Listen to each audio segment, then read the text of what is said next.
સૂર્યોદય જે ગણાય છે એને આપણે ગુજરાતી રંગભૂમિનો સૂર્યોદય ગણી લીધો છે.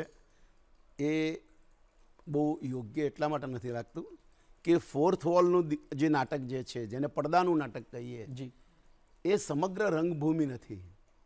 એ ગુજરાતી તખ્તા પર થિયેટરમાં બેસીને જોવાના નાટકની શરૂઆત હતી. બરાબર. જો ગુજરાતી રંગભૂમિનું જો આપણે પ્રાગટ્ય ગણીએ, પરોઢ ગણીએ, તો તમારે અસાહિતને યાદ કરવો જોઈએ કે નહીં? ચોક્કસથી. તો અસાહિતના સમયથી ગુજરાતી રંગભૂમિની શરૂઆત થઈ એમ કહેવું પડે કે નહીં? કારણ કે ભવાઈ છે, નટવાઈ છે, રામલીલા છે, કૃષ્ણલીલા છે, રાસધારીના ખેલ છે. તો આ બધું ક્યાં જાય? જો લોકનાટ્ય, લોક સંગીત, લોક નૃત્ય જો નહીં હોય, એ બધું મળીને તો રંગભૂમિ બને છે. માત્ર ફોર્થ વોલના નાટકો એ રંગભૂમિ નથી. It is a part of rangbhoomi. એટલે રંગભૂમિની શરૂઆત 1853માં નથી થઈ, 14મી સદીમાં અસાહિત્ય કરી, જેને 365 વેશ લખ્યા.